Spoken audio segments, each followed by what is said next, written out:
नमस्कार दोस्तों, स्वागत है आपका हमारे चैनल विज़न यूपी पीएससी पर। यदि आप UP PCS pre 2020, RO pre 2016 और बीईओ प्री 2019 में सम्मिलित होने जा रहे हैं, तो आप हमारी ऑनलाइन टेस्ट सीरीज़ ज्वाइन कर सकते हैं। इसकी सभी जानकारी आपको नीचे दिए गए व्हाट्सएप नंबर पे प्राप्त हो जाएगी। इसका लिंक जो है डिस्क्रिप्शन बॉक्स में दे रखा है और आचार्य.com पर भी आप विजिट कर सकते हैं। इसके साथ ही आप विज़न यूपी पीएससी जो हमारा ग्रुप है इसको भी ज्वाइन कर सकते हैं। इससे आपको बहुत सारा स्टडी मटेरियल मिलेगा। तो आज का सेशन हम स्टार्ट करते हैं। एंशियंट हिस्ट्री हम डिस्कस कर रहे हैं पिछले कुछ दिनों से।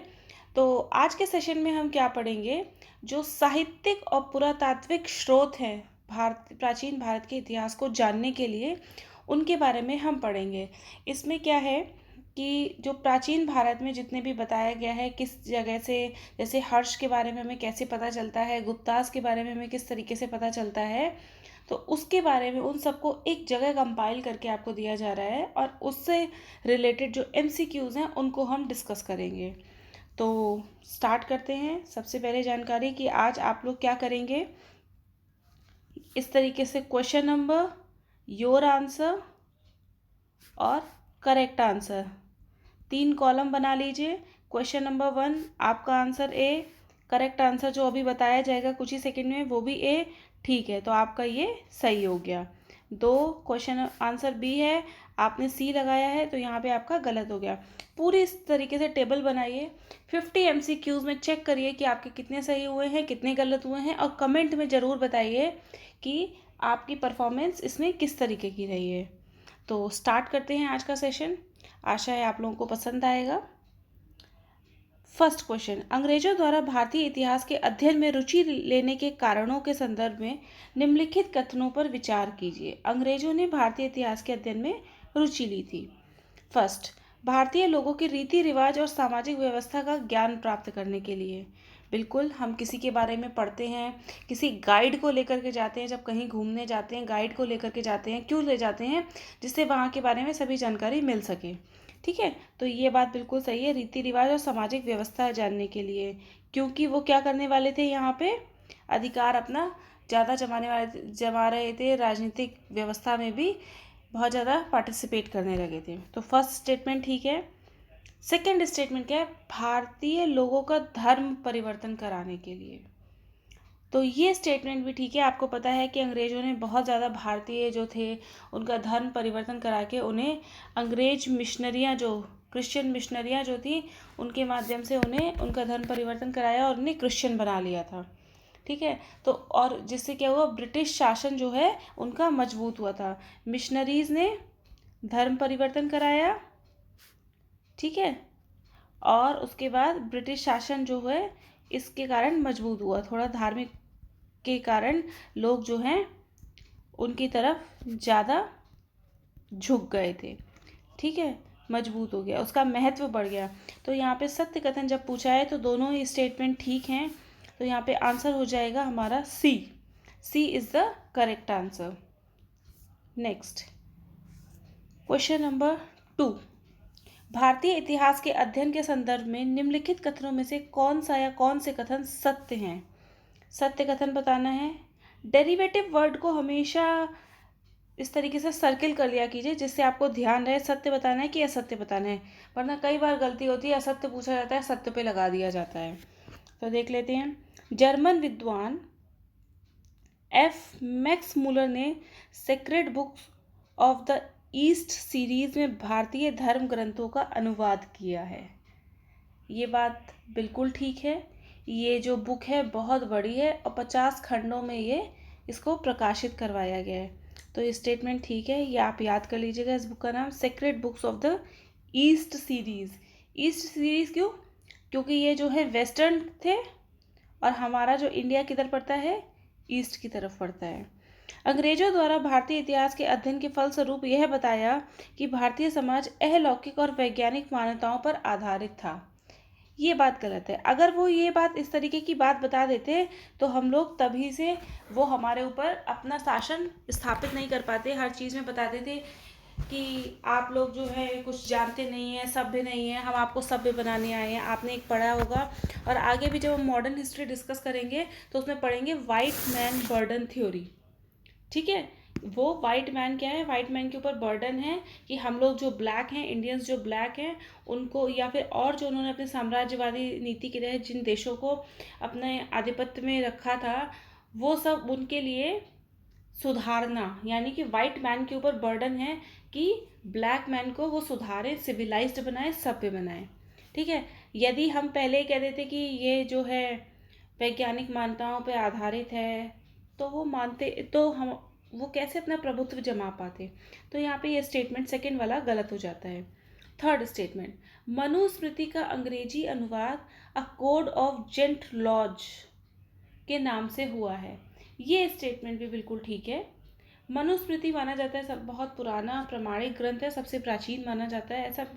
तो इसका भी इन्होंने क्या किया था, अनुवाद कराया था। अनुवाद कराने से इन्हें क्या फ़ायदा हुआ, इन हमारे बारे में पता चल पाया कि हम किस तरीके के हैं।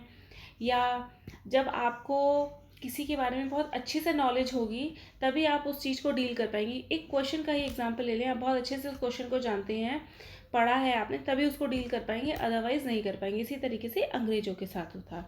तो यहाँ पे सत्य कथन जब पूछा है, ठीक है, सत्य कथन यहाँ पे पूछा है, फर्स्ट और थर्ड स्टेटमेंट सही है, तो आंसर क्या हो जाएगा हमारा, सी।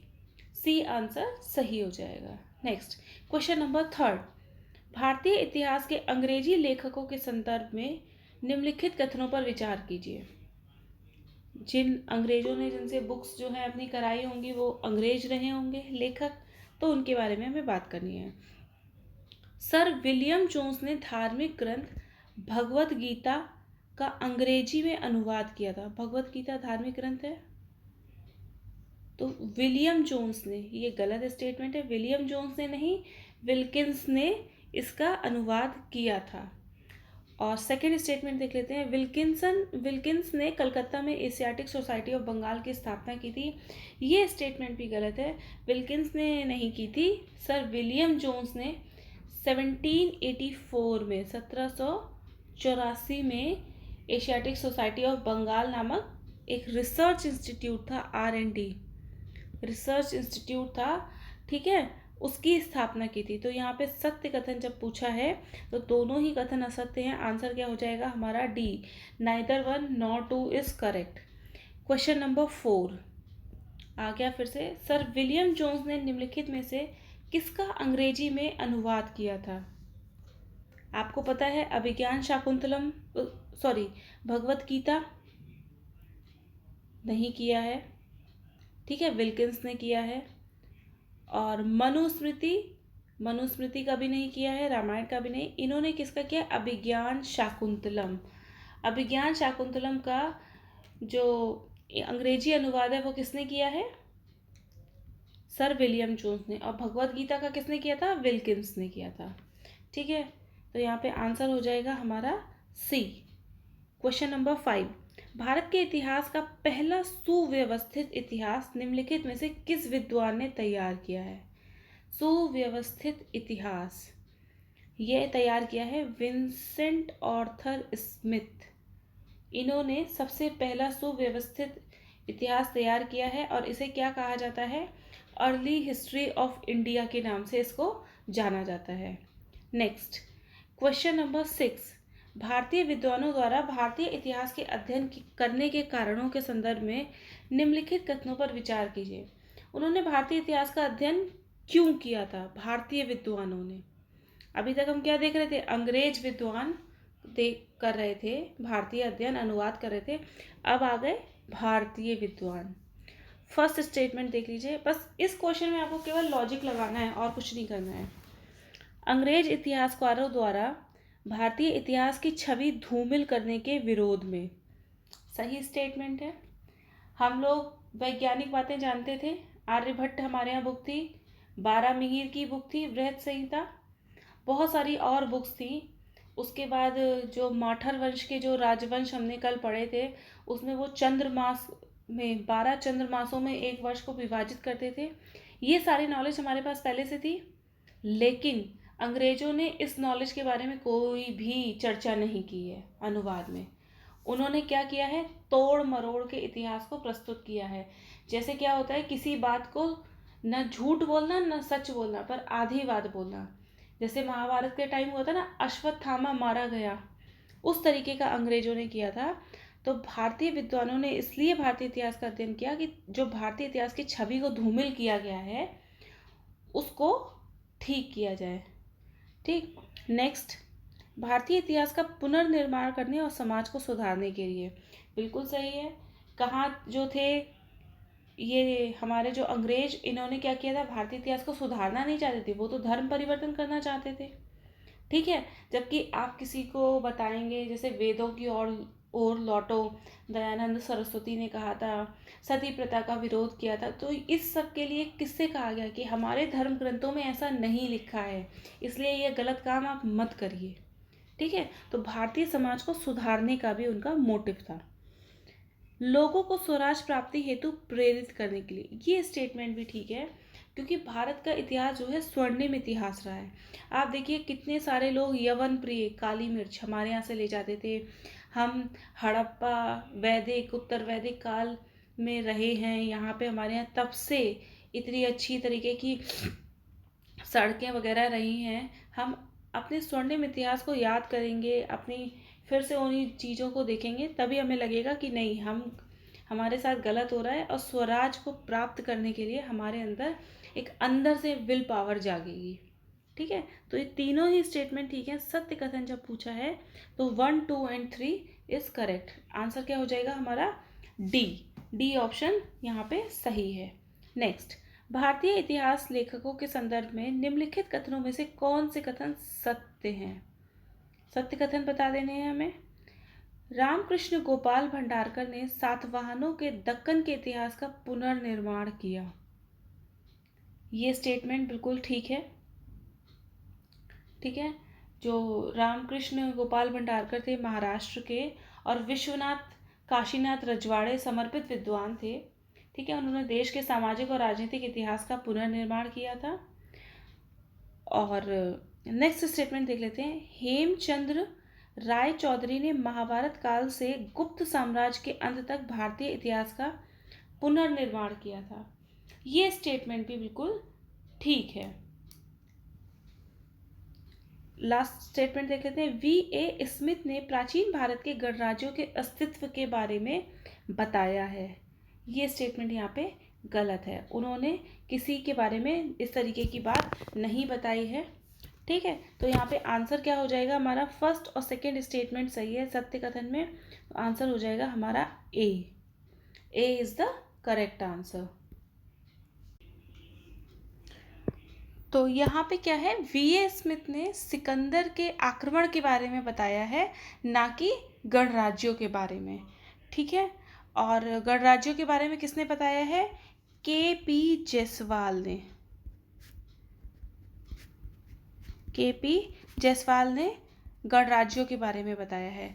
नेक्स्ट, क्वेश्चन नंबर 8, भारतीय इतिहास के लेखकों के संदर्भ में निम्नलिखित में से कौन से कथन असत्य हैं। असत्य कथन बता देने हैं अब हमें, तो देख लेते हैं। फर्स्ट स्टेटमेंट, पांडुरंग वामन काड़े के कीर्ति स्तंभ हिस्ट्री ऑफ धर्मशास्त्र सामाजिक नियमों और आचारों का विश्वकोश है। देखिए, हिस्ट्री ऑफ धर्मशास्त्र, धर्मशास्त्र किस बारे में बताते हैं, आचार व्यवहार कैसे हो, हमारे रहने का तरीका क्या हो, किसी से व्यवहार करने का तरीका क्या हो, हमारे कर्तव्य क्या हो।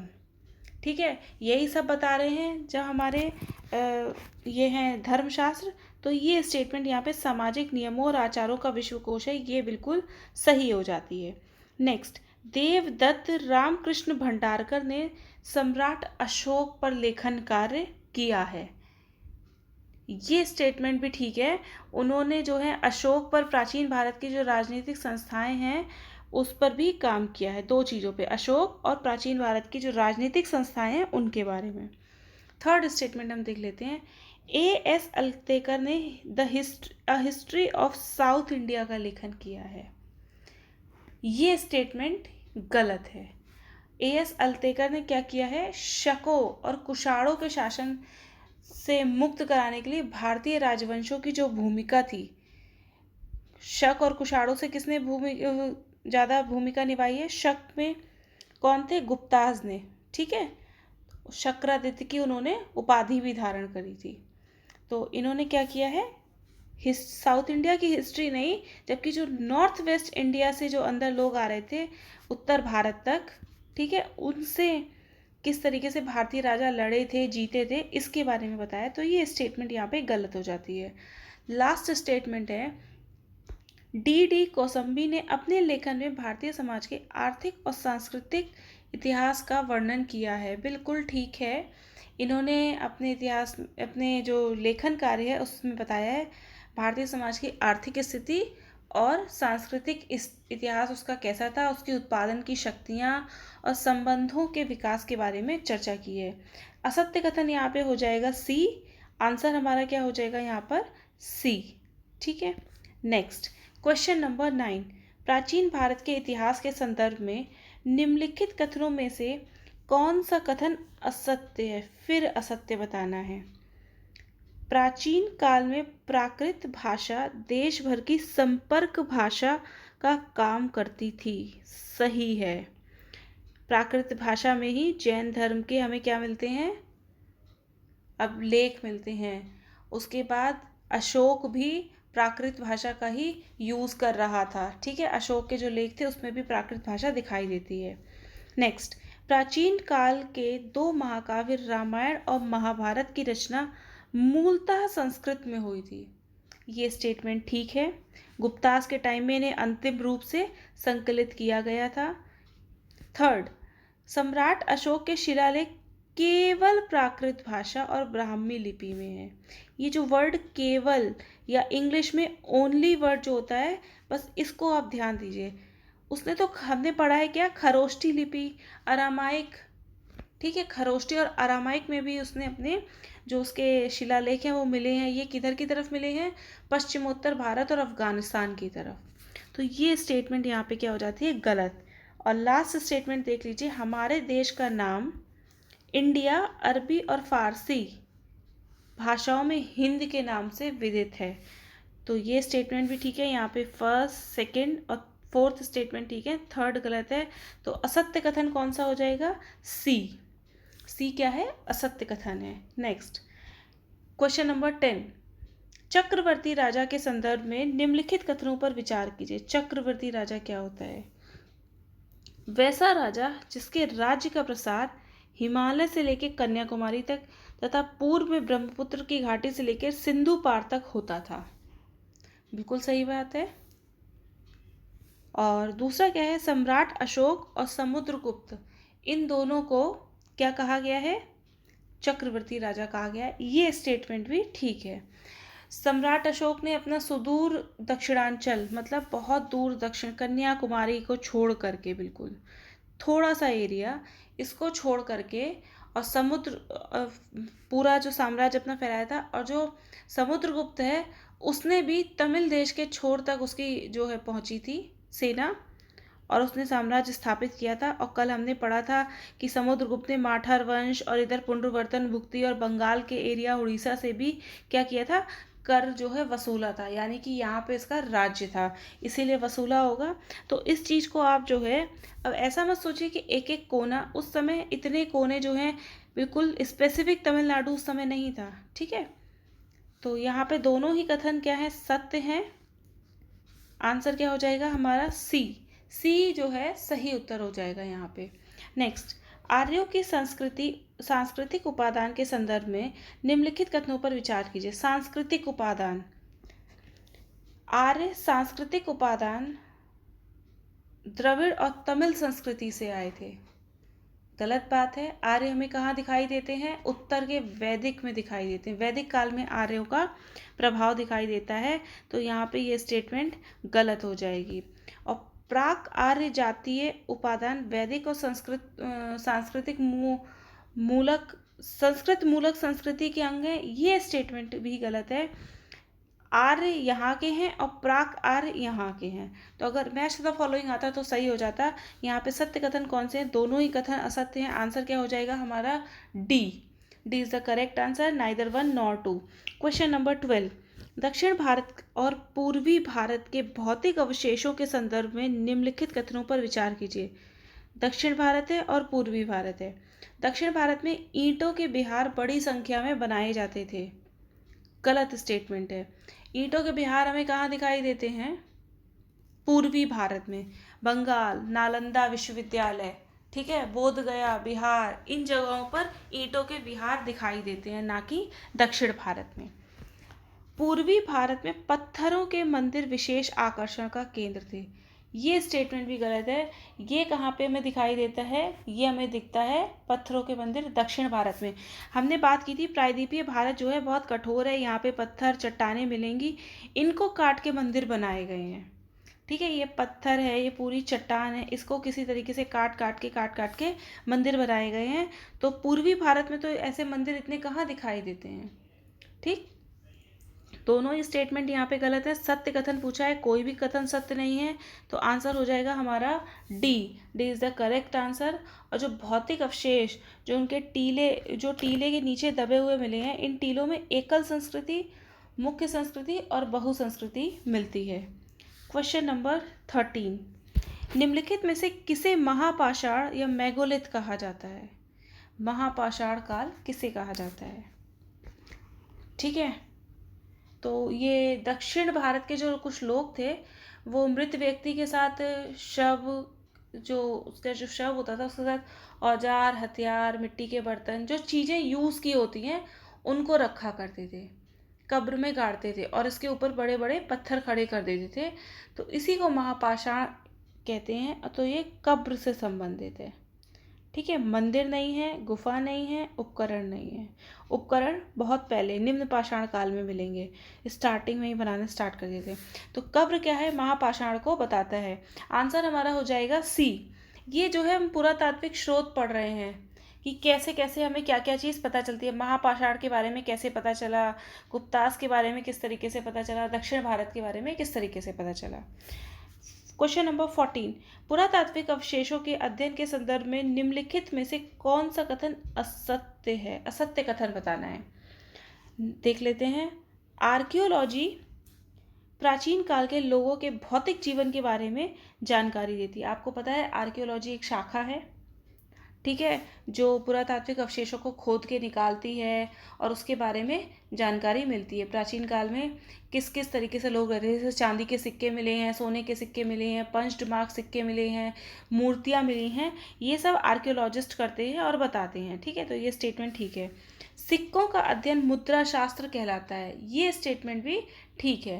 कागज़ की मुद्रा तो उस टाइम चलती नहीं थी, धातुओं की मुद्रा ही चलती थी। कौन कौन सी? सोना किसके टाइम? कुषाण और गुप्तास के टाइम बहुत ज़्यादा था। शीशे के सिक्के हमने किसके समय देखे थे? सातवाहन में देखे थे। तांबे के सिक्के हमने कब देखे थे? हड़प्पा में देखे थे। तो इन सब के सिक्के उस समय मिलते हैं, तो इनका अध्ययन क्या कहलाता है? मुद्रा शास्त्र कहलाता है।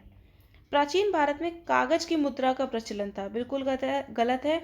अगर कागज की मुद्रा होती तो इतने सालों तक कैसे रह पाती, हमें कैसे पता चल पाता? क्योंकि वो तो गल जाता। ठीक है, तो कागज़ की मुद्रा का प्रचलन बिल्कुल भी नहीं था। इवन मोहम्मद तुगलक के टाइम पे भी उसने सिक्कों में परिवर्तन कराया था, वो जब हम मेडिवल पढ़ेंगे तो उसमें देखेंगे, तो नहीं था।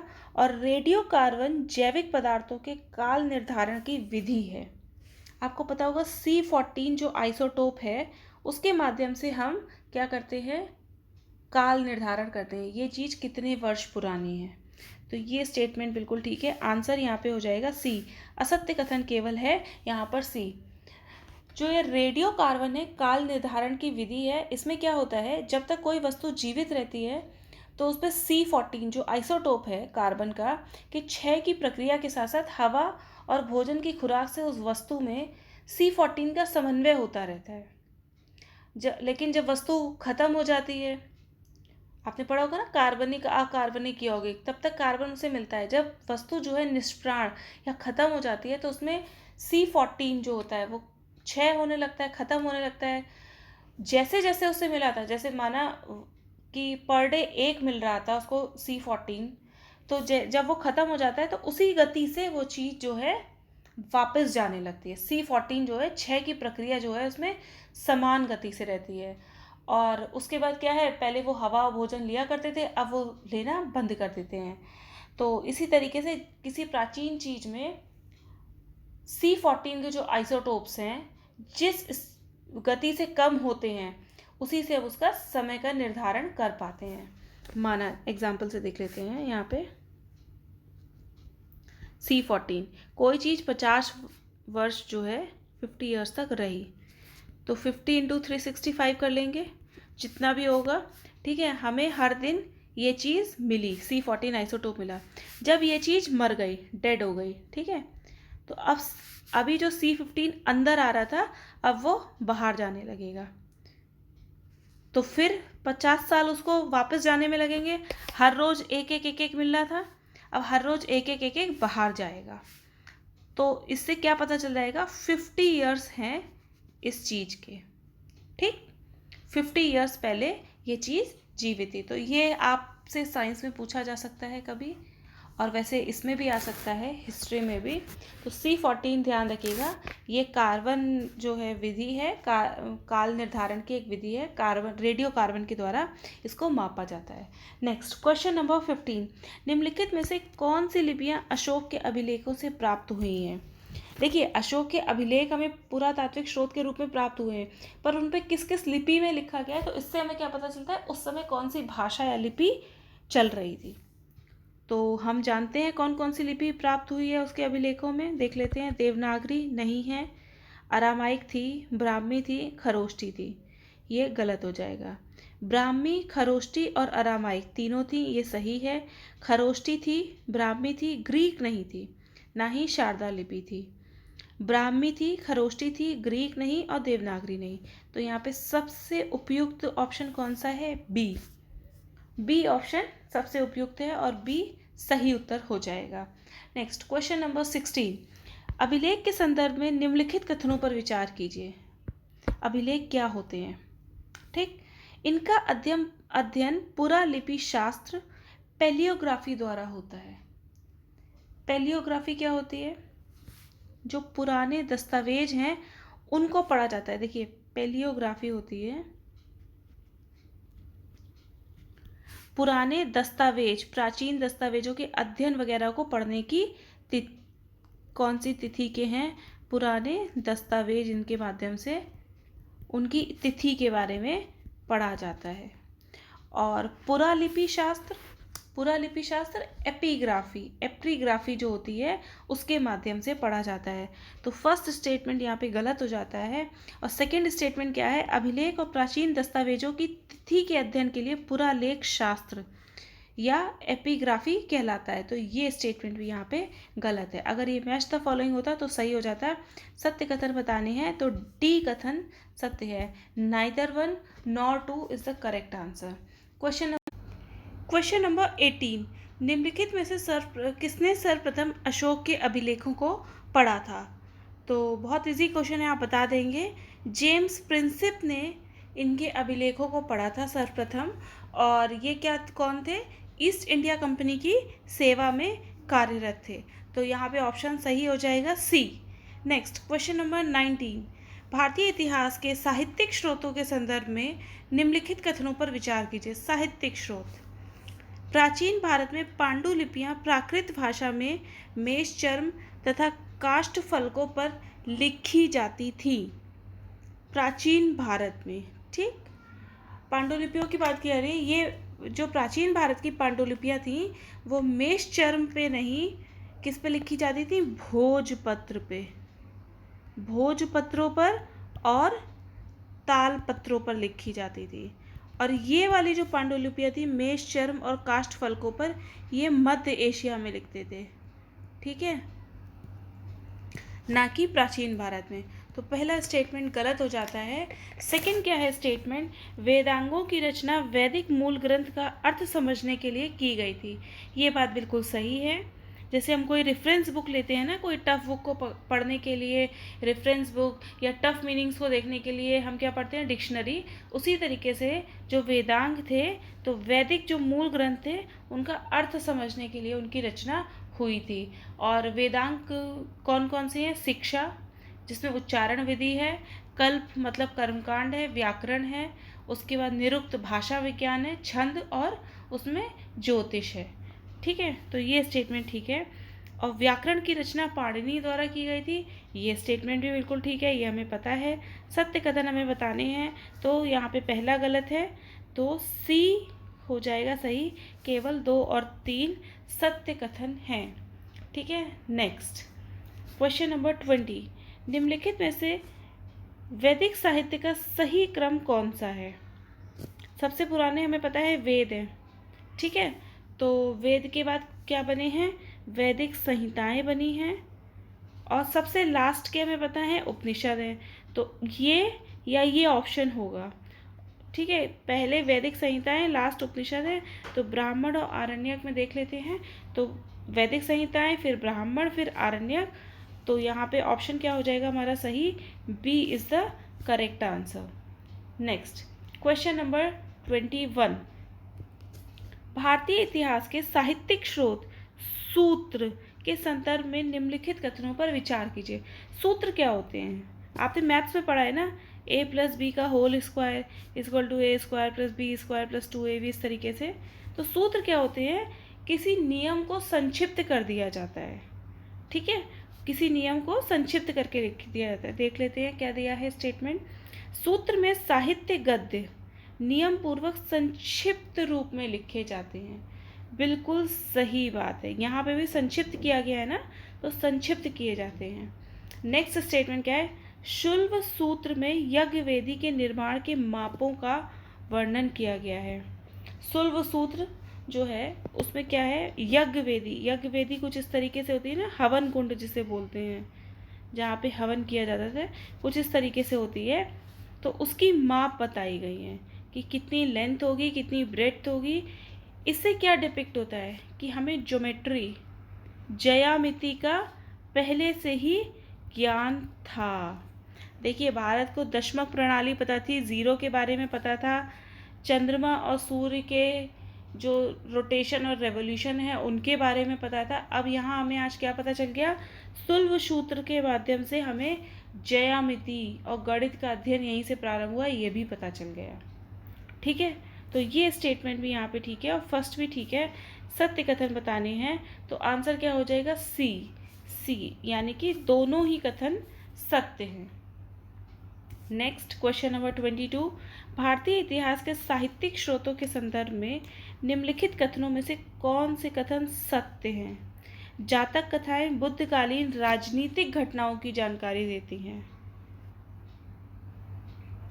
ये स्टेटमेंट ठीक है। जातक कथाएं क्या होती है? एक प्रकार की लोक कथा होती है। जैसे आपने बचपन में सुनी होगी, जगह जगह शेख चिल्ली की कविताएं, कहानियाँ होती है जो दादी नानी सुनाती हैं, तो लोक कथाएं टाइप की होती हैं। और इसमें क्या बताया है? बुद्ध के पूर्व जन्मों की कथाएं जो हैं उन्हें जातक कथा कहा गया है। और जातक कथा जब बताई जाती है तो उसमें कहीं ना कहीं आर्थिक स्थिति, राजनीतिक स्थिति का भी वर्णन होता है। तो ये स्टेटमेंट यहाँ पे ठीक है। कौटिल्य द्वारा रचित अर्थशास्त्र एक आर्थिक ग्रंथ है। गलत है। कौटिल्य का नाम जरूर अर्थशास्त्र है, पर ये किसकी जानकारी देता है? मौर्य साम्राज्य के राजनीतिक या प्रशासनिक व्यवस्था की, राजनीतिक व प्रशासनिक व्यवस्था की जानकारी देता है। तो ये स्टेटमेंट यहाँ पे गलत है। कालिदास की रचनाओं में गुप्तकालीन उत्तरी और मध्य भारत के सामाजिक जीवन की जानकारी मिलती है। कालिदास किसके दरबारी कवि थे? याद करिए, चंद्रगुप्त द्वितीय के। तो चंद्रगुप्त द्वितीय के टाइम पे ये गुप्तकालीन बातों के बारे में बताएंगे। और इनकी सबसे प्रसिद्ध कृति कौन सी है? अभिज्ञान शाकुंतलम। ठीक है, तो यहाँ पे फर्स्ट स्टेटमेंट ठीक है, सेकंड गलत है और थर्ड सही है। सत्य कथन हमें बताने थे। सत्य कथन कौन से हो जाएंगे? 1 और 3। आंसर क्या हो जाएगा? C is the correct answer. Next question number 23, Sangam साहित्य के बारे में। दक्षिण भारत के बारे में जो साहित्यिक स्रोत है वो संगम साहित्य हैं। संगम साहित्य के संदर्भ में निम्नलिखित कथनों पर विचार कीजिए। यह प्राचीनतम तमिल ग्रंथ है। सही है, ये तमिल ग्रंथ है और राजाओं द्वारा जो संरक्षित विद्या केंद्र होते थे उनमें एकत्र होकर सारे कवि और जो लेखक होते थे उन्होंने 3-4 सदियों तक इस साहित्य का सृजन किया है। और जो ये साहित्यिक सभाएं होती थी, जैसे आजकल कवि सम्मेलन होते हैं, उनको हम क्या कहते हैं? संगम कहते हैं। ठीक। और जब साहित्य लिखा जा रहा है तो उस समय के राजनीतिक, आर्थिक, सामाजिक सभी व्यवस्थाओं की जानकारी देता होगा। तो ये स्टेटमेंट ठीक है। सेकंड क्या है? इन साहित्य में मुक्तकों और प्रबंध काव्यों की रचना मिलती है। कवि थे तो काव्यों की रचना मिलेगी, ये स्टेटमेंट भी ठीक है। आंसर क्या हो जाएगा हमारा? सी। सत्य कथन पूछे तो आंसर हो जाएगा हमारा सी। Next question number 24। भारतीय इतिहास के विदेशी विवरणों के संदर्भ में निम्नलिखित में से कौन सा कथन असत्य है? सांद्रोपोतस नामक चंद्रगुप्त मौर्य के लिए प्रयुक्त किया गया है। चंद्रगुप्त मौर्य के समय में मेगास्थनीज आया था, सेल्यूकस निकेटर का राजदूत था। वो काफ़ी समय तक इनके जो शासन का दरबार में रहा, तो उसने बहुत सारी बुक्स में और अपने जो उसकी एक मेन बुक है इंडिका, उसमें लिखा भी है। तो उसने क्या की लिखा है? यूनानी विवरणों में मिलता है सांद्रोकोतस, इसका नाम मिलता है। और ये बताया गया है कि इसने कब कब राज्यारोहण किया, तो ये सब जानकारी मिलती है। स्टेटमेंट ठीक है। मेगास्थनीज अशोक के दरबार में दूत बनकर आया था, गलत स्टेटमेंट है। अभी हमने डिस्कस किया किसके दरबार में आया था? चंद्रगुप्त मौर्य के। सॉरी, हेनसांग हर्ष के शासन काल में भारत आया था, सही है। अभी हमने कल ही डिस्कस किया है, काफ़ी समय तक रहा था, नालंदा विश्वविद्यालय भी गया था, और इसने बताया है कि लॉ एंड ऑर्डर बहुत बेकार था यहाँ का। फाहियान और हेनसांग बौद्ध धर्म का अध्ययन करने भारत आए थे, ये स्टेटमेंट भी बिल्कुल ठीक है। असत्य कथन कौन सा हो जाएगा यहाँ पे? असत्य कथन है बी। बी कथन असत्य है। नेक्स्ट 25। निम्नलिखित में से किस लेखक ने राजतरंगिणी की रचना की थी? राजतरंगिणी की रचना किसने की है? कल्हण ने की है। और इसमें क्या हमें पता चलता है? कल्हण ने की है, बी ऑप्शन सही है। और ये कश्मीर के राजाओं के बारे में इसमें बताया गया है, कश्मीर की राजा। Next question number 26। संगम साहित्य के संदर्भ में निम्नलिखित कथनों पर चर्चा कीजिए। फिर आ गया संगम साहित्य। संगम साहित्य के पद्य एट्टतोके 8 संकलों में विभक्त हैं। ठीक है, एट्टतोके 8 को बोलते हैं वहाँ पे, तो ये बात बिल्कुल सही है। ये 8 संकलों में ही विभक्त हैं, बिल्कुल सही है। संगम साहित्य के 2 मुख्य समूहों में से एक पटिनिकल कड़क्कू है, ये भी ठीक है। इसको आप याद ही करिएगा और 3-4 बार आप जब पढ़ेंगे तो आपको समझ आ जाएगा। ठीक, तो ये दोनों स्टेटमेंट यहाँ पे ठीक है। आंसर क्या हो जाएगा? सी। सत्य कथन दोनों हैं, ए और बी दोनों कथन सत्य हैं। ठीक है। Next question number 27। Firoz Shah Tughlaq द्वारा अशोक के निम्नलिखित स्तंभ में से किसको मूल स्थान से हटाकर दिल्ली लाया गया था? अशोक कब था? ईसा पूर्व में। और फिरोज शाह तुगलक कब हैं? फिरोज शाह तुगलक दिल्ली सल्तनत के टाइम पे हैं। ठीक है, तो इनका क्या है, इन्होंने क्या किया? अशोक के स्तंभों को उठा करके ये दिल्ली ले आए। तो कौन कौन से स्तंभ हैं? मेरठ स्तंभ को भी ले आए थे, टोपरा को भी ले आए थे। ठीक है, इन दोनों ही स्तंभों को उठा करके वो दिल्ली लेकर के आए थे। तो आंसर हो जाएगा यहाँ पे डी, ए और बी दोनों। और 2 स्तंभ लेखों में मेरठ से और जो दूसरा हरियाणा के टोपरा नामक स्थान से दिल्ली लाया गया था। टोपरा कहाँ है? हरियाणा में है। Next question number 28। मानसूनी पवनों के संदर्भ में निम्नलिखित कथनों पर विचार कीजिए।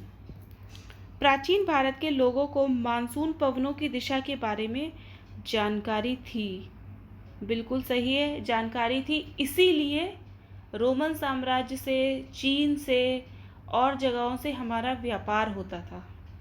ठीक है, और हमारे यहाँ ताम्रलिप्ति, अरिकामेडु इस टाइप के जो हैं काफ़ी सारे पत्तन, बंदरगाह भी मिले हैं। फर्स्ट स्टेटमेंट ठीक है।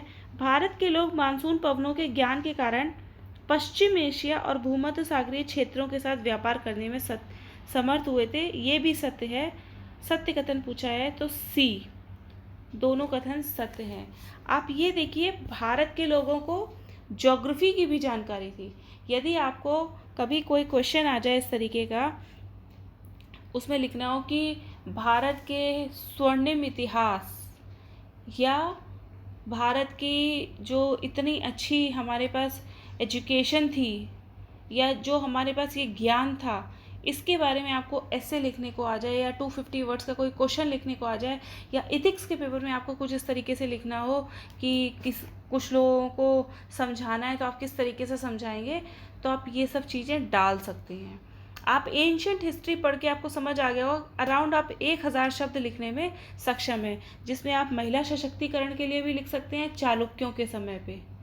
ठीक है, माताओं का स्थान हमेशा से यहाँ ऊपर रहा है, सातवाहन काल। तो इन सबको जोड़ करके आप जब लिखेंगे तो बहुत अच्छा आपका एक ऐसे भी तैयार हो जाएगा। Next question number 29। प्राचीन भारत में नदियों के बीच स्थित राज्यों के संदर्भ में निम्नलिखित कथनों पर विचार कीजिए। भारत में नदियां तो बहुत सारी हैं, आपको पता होगा। उत्तर में भीमा नदी तथा दक्षिण में तुंगभद्रा नदी के बीच कर्नाटक राज्य के रूप में पहचाना जाता है। ये कथन बिल्कुल सत्य है और आज भी ये दिखाई देता है। और जो बादामी के चालुक्य हैं और राष्ट्रकूट, इन दोनों की सीमा ही तुंगभद्रा थी, तुंगभद्रा के उत्तर में पड़ती थी। ठीक है, और आपने देखा था कि जब हर्ष आया था नर्मदा नदी को पार करने, तो पुलकेशन दित्य ने उसको रोका भी था। नेक्स्ट, ये स्टेटमेंट ठीक है, बादामी के चालुक्य और राष्ट्रकूटों का शासन तुंगभद्रा नदी के उत्तर में पड़ता था, बिल्कुल सही है। प्राचीन कलिंग देश की सीमा उत्तर में महानदी तथा दक्षिण में गोदावरी तक थी, सही है, ये उड़ीसा का क्षेत्र पड़ता है। यहाँ पे सत्य कथन पूछा है, तीनों कथन सत्य हैं, तो आंसर हो जाएगा हमारा D, 1, 2 and 3 all are correct. Question number 30। प्राचीन काल में व्यापार और संचार मार्गों के संदर्भ में निम्नलिखित कथनों पर विचार कीजिए। व्यापार हो रहा है, हमें याद है रोमन साम्राज्य वाला। ठीक है, इस काल में व्यापार और संचार सड़क मार्ग द्वारा होता था। आपको लगता है सड़क मार्ग द्वारा होता था? नहीं, क्योंकि उस समय सड़कें बनाना इतना कठिन था, उस समय इस बारे में कोई जानकारी नहीं थी, तो स्टेटमेंट हो जाएगा गलत। इस काल में व्यापार और संचार मुख्य रूप से नदी मार्ग द्वारा होता था, बिल्कुल होता था। नदियाँ जो थी उस समय वाणिज्य संचार की धमनियाँ कही जाती थी, लोग नाव से, जहाज़ों से जाया करते थे। और अशोक द्वारा जो स्तंभ, प्रस्तर स्तंभ है, उसमें नाव द्वारा देश के दूर स्थानों पर पहुंचाए गए हैं। अशोक के जो उसने प्रस्तर लेख लिखे हैं उसके प्रस्तर स्तंभ लेख, वो कैसे गए हैं? नाव के द्वारा एक जगह जगह पे गए हैं। और सड़कें, और उसके बाद ये है हमारा रेलवे, ये सब कब ज़्यादा अच्छे से आ पाया है? अपने फ्लरिश रूप में ईस्ट इंडिया कंपनी के आने के बाद। तो फर्स्ट स्टेटमेंट यहाँ गलत है, सेकंड सही है। सत्य कथन जब पूछा गया है तो आंसर क्या हो जाएगा? B, B is the correct answer. ठीक, नेक्स्ट क्वेश्चन नंबर 31। प्राचीन भारत में विभिन्न संस्कृतियों के उद्भव के स्थान के संदर्भ में निम्नलिखित कथनों पर विचार कीजिए। विभिन्न संस्कृतियाँ, हड़प्पा संस्कृति का उद्भव सिंधु नदी घाटी में हुआ था, बिल्कुल सही है, हमें ये बात पता है। वैदिक संस्कृति का विकास मध्य गंगा नदी घाटी में हुआ था, ये बात भी सत्य है। मध्य गंगा घाटी में हुआ है, लेकिन मध्य गंगा घाटी में नहीं। ठीक है, पश्चिमी गंगा की तरफ हुआ है। ये कहाँ पे हुआ है? पश्चिमी, आर्य आए हैं ना यहाँ पे। और मध्य गंगा घाटी हो गई ये बिल्कुल, और पूर्वी गंगा घाटी कौन सी हो गई? वेस्ट बंगाल की तरफ वाली। मध्य वाली कहाँ हो गई? यूपी वाली। पर आर्य तो पश्चिमोत्तर भारत से आए थे, नॉर्थ वेस्ट से आ रहे थे, आल्प्स पर्वत के पास से। तो ये कहाँ होगा? कौन सी? पश्चिमी गंगा घाटी में। ठीक, तो यहाँ पे ये स्टेटमेंट गलत हो जाती है। ये देखिए, गंगा घाटी देख के सही मत कर दीजिएगा, मध्य गंगा घाटी को भी देखिएगा। इसीलिए क्वेश्चंस बहुत ज़्यादा आपने ध्यान से पढ़ा होगा, तभी आप सॉल्व कर पाएंगे। एक एक वर्ड को ध्यान दीजिएगा। वैदिकोत्तर संस्कृति का उद्भव पश्चिमोत्तर प्रदेश और पंजाब में हुआ। अब इन्होंने क्या पूछ दिया? वैदिकोत्तर संस्कृति। वैदिक संस्कृति हो गई, अब वैदिकोत्तर, कोई चीज़ नॉर्थ वेस्ट से आई है यहाँ, वो आगे बढ़ने का प्रयास करेगी ना, यहीं पे स्टक तो नहीं हो जाएगी। तो अब ये स्टेटमेंट यहाँ पे गलत है। पश्चिमोत्तर प्रदेश और पंजाब में नहीं हुआ था, वैदिकोत्तर, वैदिक के बाद ये कहाँ हुई थी और आगे बढ़ी थी। ये कहाँ तक पहुँच गई, मध्य गंगा घाटी तक, क्योंकि यहाँ पे लोहा मिल रहा था। ठीक, तो यहाँ पे थर्ड भी गलत है, सेकंड भी गलत है, केवल फर्स्ट स्टेटमेंट सही है। आंसर हो जाएगा हमारा ए, केवल एक। नेक्स्ट क्वेश्चन नंबर 32, प्राचीन भारत में निम्नलिखित में से कौन सा बंदरगाह कोरोमंडल तट पर अवस्थित था। कोरोमंडल तट, कल हमने बात की थी, कोरोमंडल तट कौन सा है, ये वाला। ठीक, और ये वाला मालाबार कोस्ट, मालाबार, और ये हो गया हमारा कोरोमंडल। तो कौन सा है कोरोमंडल पर, अरिकामेडु, अरिकामेडु, कावेरीपट्टनम, महाबलीपुरम, ये सब कोरोमंडल तट पर स्थित बंदरगाह हैं। ऑप्शन क्या सही है हमारा, बी। ठीक, नेक्स्ट क्वेश्चन नंबर 33, भारत में प्राचीन पंचमाग्ड आहत सिक्के निम्नलिखित में से किस धातु के बने होते थे। आप आहत सिक्कों का मतलब समझते हैं, जैसे किसी चीज़ को हाथ से इस तरीके से दबा के आहत दे के बनाया जाता है ना, बहुत तेज से उसको मारा जाता है, या कोई स्टैम्प टाइप की लगाई जाती है तो दबाई जाती है। जैसे पोस्ट ऑफिस में जब आप जाते हैं वो एक स्टैम्प लगाते हैं, उसी तरीके से आहत सिक्के बनाए जाते हैं। ठप्पा मारना जिसे कहना चाहिए, ठप्पा मार के बनाए जाते हैं, जिसके कारण कोई उन्होंने स्टैम्प जैसे बना रखी है मछली की, सिक्कों पे ठप्पा मारेंगे मछली की आकृति आ जाएगी। तो ये किस धातु के होते थे, ये होते थे चांदी के। ठीक है, चांदी के होते थे, और इन पे बहुत सारी भारतीय भाषाएं, भारतीय जो चीज़ें हैं, पेड़, मछली, सांड, ये सब भी आकृतियाँ बनी हुई मिलती हैं।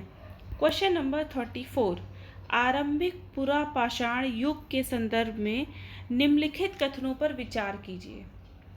आरंभिक पुरापाषाण युग देख लेते हैं। फर्स्ट स्टेटमेंट, पुरापाषाण युग का आदिम मानव खाद्य संग्रह पर जीवन निर्वाह करता था। सही बात है, आरंभिक काल में यही करता था, खाद्य संग्रह करके। नेक्स्ट, इस युग के औजारों में विदारणी और खंडक शामिल हैं। बिल्कुल, ये भी ठीक है। खंडक क्या होता है, एक टाइप का चॉपर होता है, कुल्हाड़ी हैंडेक्स होती है, और विदारणी होता है क्लीवर। ठीक है, उसके माध्यम से वो अपने यूज़ करता था औजार। कुल्हाड़ी किस लिए यूज़ होती होगी, जानवरों को मारने के लिए, या पेड़ों से फल काटने के लिए, कुछ इस तरीके से।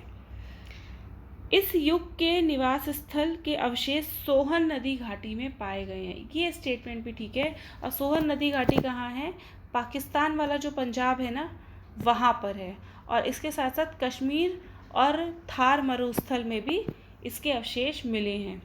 ठीक है, तो यहाँ तीनों ही स्टेटमेंट ठीक हैं, और यहाँ पे आंसर हो जाएगा डी।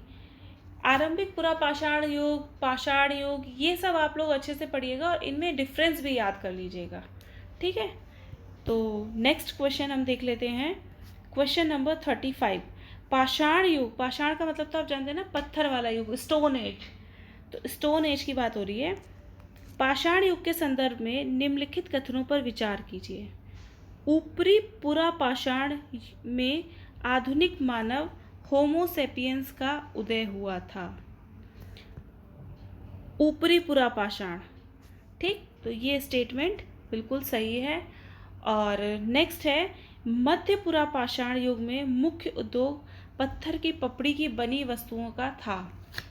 ये स्टेटमेंट भी ठीक है।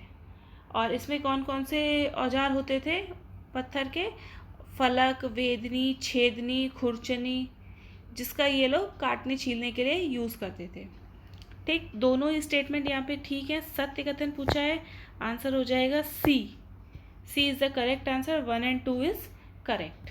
नेक्स्ट 36, मध्य पाषाण काल के संदर्भ में, एक मिनट, मध्य पाषाण काल के संदर्भ में निम्नलिखित कथनों में से कौन सा कथन असत्य है।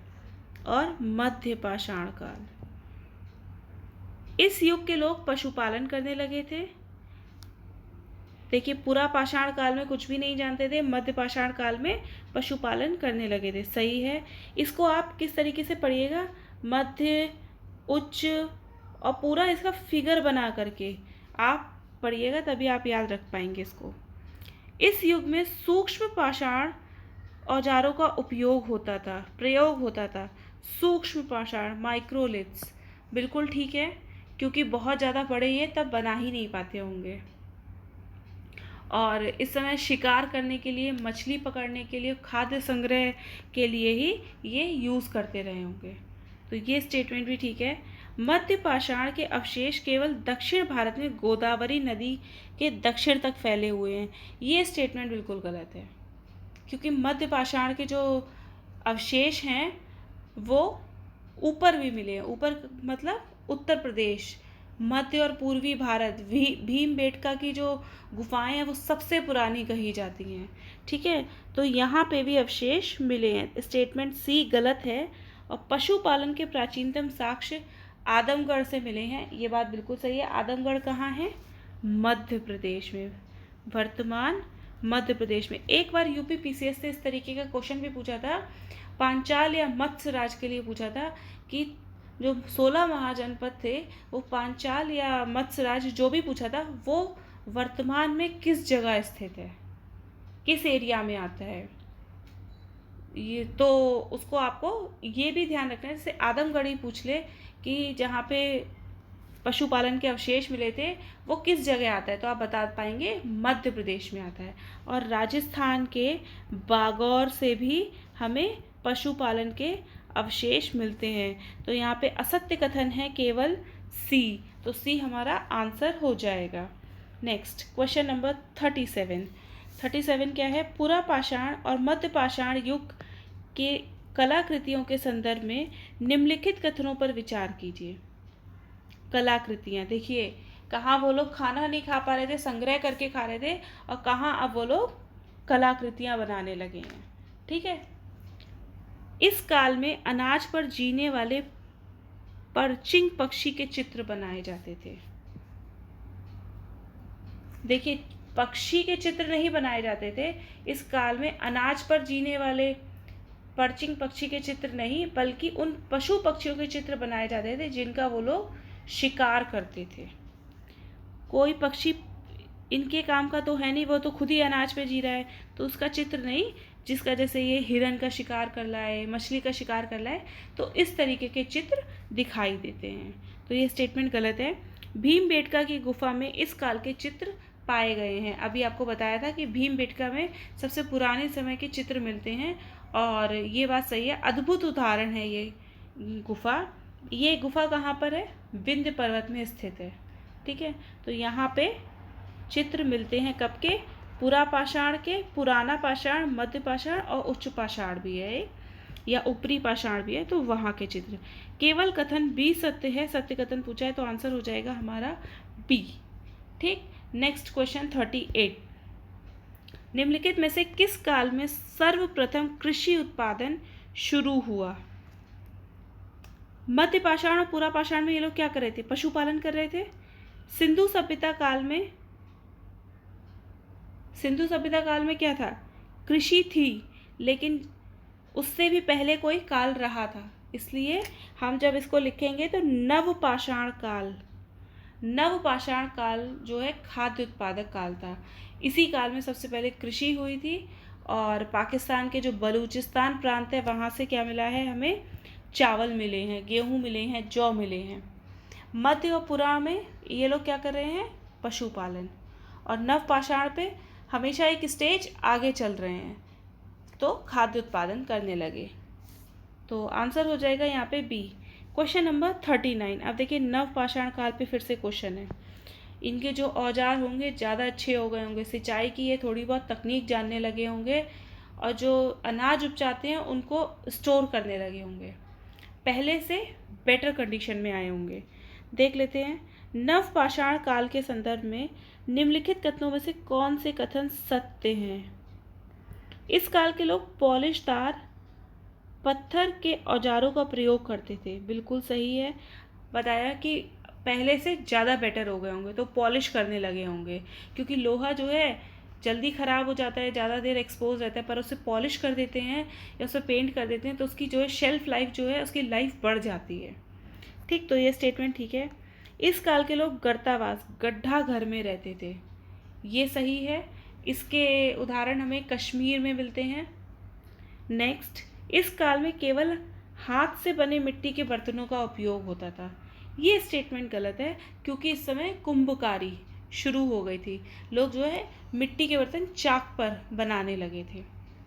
तो यहाँ पे 1 और 2 स्टेटमेंट सही है, सत्य कथन पूछा है, आंसर हो जाएगा हमारा ए। 1 एंड 2 इज करेक्ट। नेक्स्ट, नव पाषाण काल के संदर्भ में निम्नलिखित कथनों में से कौन सा कथन असत्य है? हड्डी के बने हथियारों का प्रयोग करते थे, सही है। भवन निर्माण कला जानते थे, अभी आपने पढ़ा कि क्या है, वो गड्ढे वाले घर में रहने लगे थे, बुर्ज होम से मिला भी है हमें, ठीक है। पिकली हल में नव पाषाण युगीन पशुपालन के अवशेष मिले हैं, ये स्टेटमेंट भी ठीक है। और गुफकराल से प्राप्त कब्रों में मालिक के साथ पालतू कुत्तों को दफनाने का भी अवशेष मिला है, ये चीज़ गलत है। ये कहाँ पे मिला है? बुर्ज होम में, बुर्ज होम कश्मीर में। ठीक, तो ये स्टेटमेंट यहाँ पे गलत है, आंसर हो जाएगा हमारा डी। असत्य कथन कौन सा है? डी। नेक्स्ट, क्वेश्चन नंबर 41, नव पाषाण काल के संदर्भ में निम्नलिखित कथनों पर विचार कीजिए।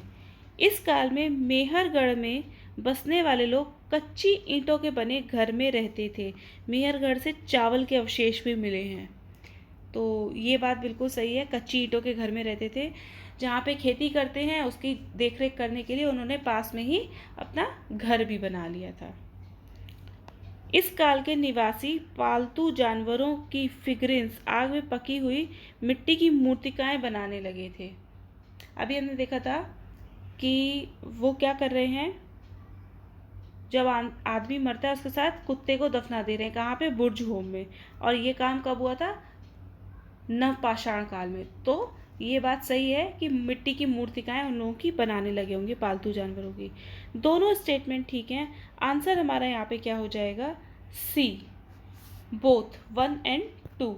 नेक्स्ट, निम्नलिखित में से किस काल में पशु पालन आरंभ हुआ? बिल्कुल आप इजीली इसका आंसर बता देंगे, मध्य पाषाण काल में आरंभ हुआ। नेक्स्ट, क्वेश्चन नंबर 43, निम्नलिखित किस स्थल से प्रागैतिहासिक गुफा शैल चित्र मिलते हैं? ये भी आप बहुत इजीली बता देंगे, भीमबेटका। आंसर क्या हो जाएगा यहाँ पे? सी, भीमबेटका कहाँ है? भोपाल के पास, विंध्य पर्वत में, ठीक है। तो आंसर यहाँ पे हो जाएगा सी। क्वेश्चन नंबर 44, मध्य एशिया से संपर्क से कला और साहित्य के संदर्भ में निम्नलिखित कथनों पर विचार कीजिए। जब हम किसी से कोई संपर्क करते हैं तो हमें कुछ ना कुछ प्राप्त होता है, जैसे अभी सारे देश जो हैं चाइना पे डिपेंडेंट थे, तो उन्हें क्या प्राप्त हुआ है? कोरोना नामक वायरस प्राप्त हुआ है। तो इसी तरीके से हमें कुछ प्राप्त हुआ होगा उस समय भी। इस काल में गांधार और मथुरा कला शैलियों का विकास हुआ। मध्य एशिया से संपर्क है, गांधार कहाँ पड़ता है? उधर ही, और मथुरा ऑलरेडी इंडिया में है, तो ये स्टेटमेंट ठीक है। कला और साहित्य पूछा गया है। महात्मा बुद्ध की प्रतिमाएं केवल मथुरा शैली में बनाई जाती हैं, ये चीज़ बिल्कुल गलत है। मथुरा शैली नहीं, दोनों में ही, गांधार और मथुरा दोनों ही शैलियों में बनाई जाती हैं, ठीक। और गांधार शैली में जो प्रतिमाएं बनाई गई हैं वो काफ़ी उच्च श्रेणी की हैं, थोड़ा वो ज़्यादा कहना चाहिए कि उनमें ज़्यादा अलंकरण करके दिखाया गया है। ये आप आर्ट एंड कल्चर में और अच्छे से पढ़ेंगे। अश्वघोष ने सौंदर्यनंद नामक काव्य की रचना संस्कृत में की, ये स्टेटमेंट भी ठीक है। अश्वघोष किसके काल में थे? कुषाणों के काल में। कुषाण राजाओं ने उन्हें संरक्षण प्रदान किया था, और ये स्टेटमेंट ठीक है। और यवनिका का आरंभ यूनानियों ने किया था, ये स्टेटमेंट भी बिल्कुल ठीक है। यवनिका क्या होती है? पर्दा प्रथा। पर्दा प्रथा जो थी यूनानियों ने पर्दे का प्रचलन आरंभ किया था और भारतीय नाट्य कला में के विकास में इसका योगदान है। आपको पता है पर्दा प्रथा मुंह ढकने वाली प्रथा नहीं, पर्दा प्रथा कौन सी, जब नाटक स्टार्ट होता है तो पर्दा पड़ जाता है, स्टार्ट होता है तो पर्दा खुलता है, उससे फिर बंद हो जाता है धीरे धीरे, तो वो वाला पर्दा। ठीक है, तो ये स्टेटमेंट भी ठीक है। यहाँ पे 1, 3 और 4 स्टेटमेंट ठीक है। आंसर हो जाएगा सी, क्योंकि सत्य कथन पूछा गया है। नेक्स्ट क्वेश्चन हम देख लेते हैं, क्वेश्चन नंबर 45। धार्मिक कविताओं का संकलन कुरल किस भाषा में है? कुरल कहाँ का है?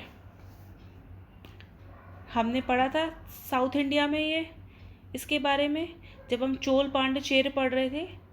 ठीक है, इसके बारे में पूरा अच्छे से डिस्कशन हुआ था कुरल के बारे में। तो कुरल क्या है? तमिल भाषा में है। यहाँ पे हिंदी में नहीं होगा। अगर आपको पता है कि ये साउथ इंडियन है, ठीक है, तो आप पाली और हिंदी पहले ही हटा देंगे। संस्कृत और तमिल में आपको कन्फ्यूज़न हो सकता है। तो ये जो है कुरल जो है तमिल साहित्य का बाइबल भी इसको माना जाता है और इसे लघु वेद भी कहा जाता है। ठीक है, और ऐसा कहता है कुरल को तिरुवल्लुवर ने लिखा था और ये ब्रह्मा के अवतार थे। Question number 46। कल्हड़ की राज तरंगिनी हमें पता है, कल्हड़ ने लिखी थी, कश्मीर के बारे में इसमें लिखा था, लेकिन इसको आगे किसने बढ़ाया था? तो प्रश्न है कल्हड़ की राज तरंगिनी को किसने आगे बढ़ाया? जोनराज और श्रीवर ने कल्हड़ की राज तरंगिनी को आगे बढ़ाया था। और इस ग्रंथ की जो रचना है कल्हड़ ने राजा जयसिंह के शासनकाल में की थी और कश्मीर के जो शासक थे जैनुलाब्दीन के द्वारा जो संरक्षण प्राप्त जो 2 विद्वान थे जोनराज और श्रीवर, उन्होंने ही इसका विस्तार किया था। इसको आप लोग याद कर लीजिएगा। Next question number 47। कविराज मार्ग पुस्तक के लेखक कौन हैं?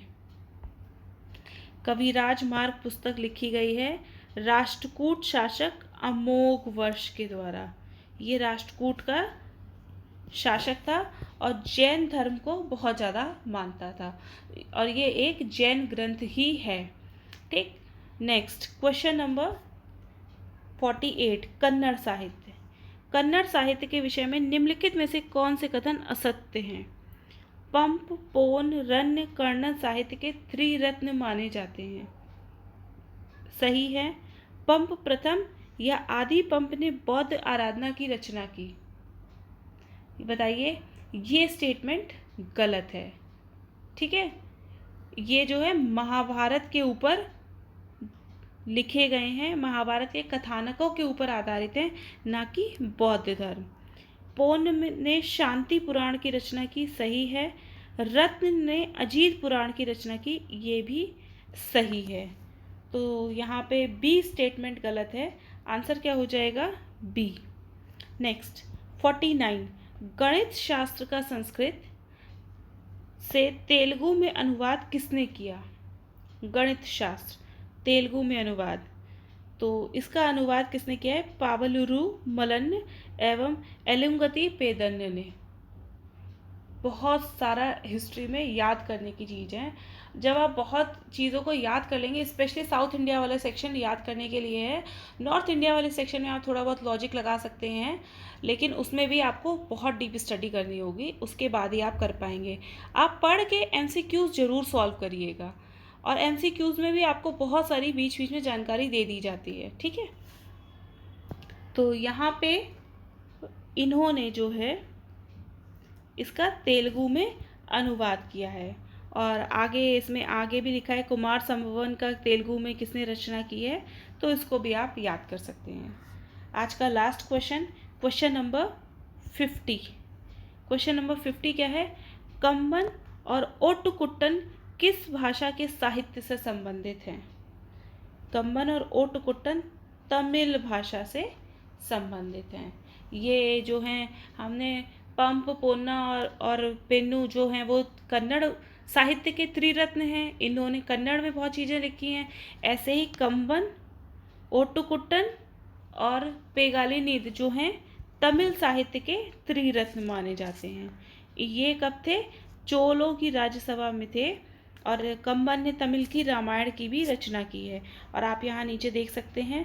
अच्छा ये बताइए एक लास्ट, कुलोत्तुंग जो था वो किस लिए ज़्यादा फेमस था?